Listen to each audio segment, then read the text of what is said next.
जय हो छठी मैया की। नमस्कार, स्वागत है आपका एक और अद्भुत कथा में। आज हम सुनेंगे छठ माई और सूर्य देव की वह अनसुनी कथा जिसे बहुत कम लोग जानते हैं।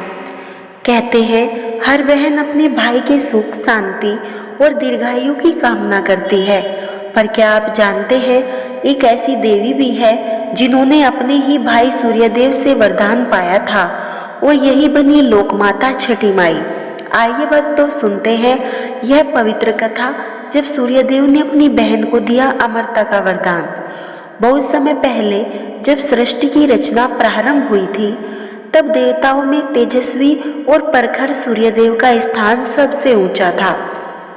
उनकी किरणों से ही सृष्टि में जीवन था। सूर्यदेव की एक अत्यंत पवित्र आत्मा वाली बहन थी जिसका नाम था षष्ठी देवी, जिन्हें छठ माई कहा गया।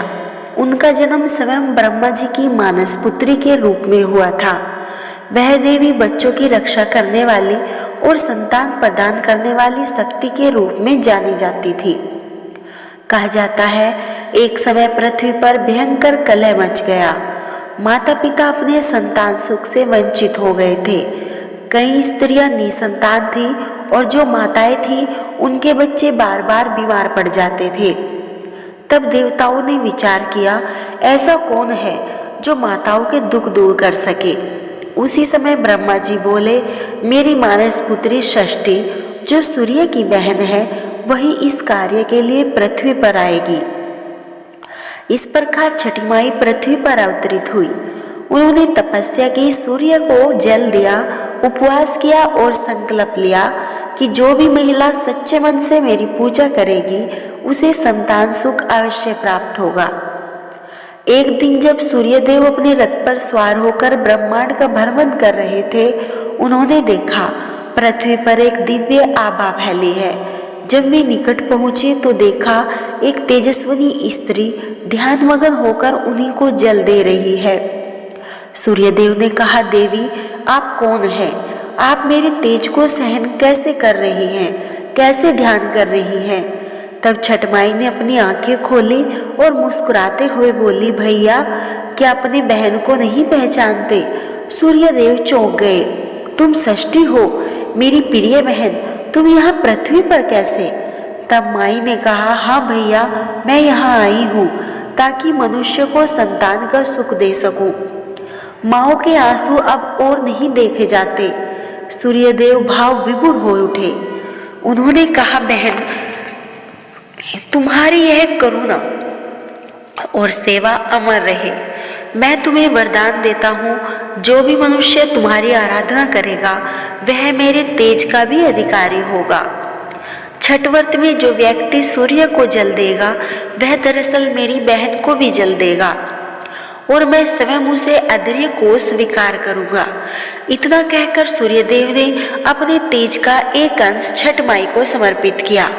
तब से ही छठ पूजा में सूर्यदेव और छठी माई दोनों की पूजा एक साथ की जाती है। उसके बाद छठी माई गंगा तट पर गई और वहां उन्होंने छठ व्रत की परंपरा शुरू की। उन्होंने कहा, नहाए खाए खरना, संध्या अध्रिय और उषा अध्रिय, इन 4 दिनों में जो भी व्यक्ति सच्चे मन से उपवास रखेगा उसके सभी पाप धुलेंगे, उसके घर में सुख शांति होगी।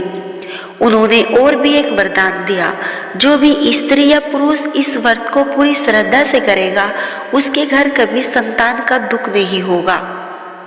एक लोक कथा, जब छठ माई ने निसंतान स्त्री को आशीर्वाद दिया।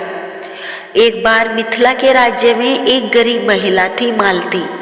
वह वर्षों से संतान के लिए व्रत करती रही लेकिन सफलता नहीं मिली। एक रात रोती हुई उसने नदी किनारे कहा, हे सूर्यदेव, हे छठी माई, मुझे से कौन सा अपराध हुआ है? तभी दिव्य आभा के साथ छठी माई प्रकट हुई। उन्होंने कहा, बेटी तेरा दुख अब समाप्त हुआ। कल से नहाए खाए से व्रत शुरू कर और सूर्य को आध्र्य दे। मालती ने वैसा ही किया और खरना की रात उसने सपना देखा। छठ माई उसकी गोद में एक बालक रखकर कह रही है, यह तेरी श्रद्धा का फल है। कुछ ही महीनों में मालती को संतान प्राप्त हुई और तभी से गांव में छठ पूजा की शुरुआत हुई। इस प्रकार भक्तों, सूर्यदेव और छठी माई का यह पवित्र संबंध आज भी जीवित है। हर बार जब कोई भक्त गंगा किनारे, तालाब या नदी पर जाकर सूर्य को जल देता है तो वहां सूर्यदेव के साथ साथ छठी माई का आशीर्वाद भी बरसता है। यही कारण है छठ केवल एक पर्व नहीं बल्कि भाई बहन के दिव्य प्रेम, त्याग और आशीर्वाद का अद्भुत संगम है। जय छठी मैया, जय सूर्यदेव। यदि आपको यह कथा सुनकर मन को शांति मिली हो तो इस दिव्य प्रेम और आशीर्वाद को औरों तक पहुंचाए। और ऐसे ही वीडियो और कथाओं को सुनने के लिए हमारे चैनल को सब्सक्राइब करें और कमेंट में लिखिए जय छठी मैया की। अगली कथा में फिर मिलेंगे नई सीख और नई श्रद्धा के साथ।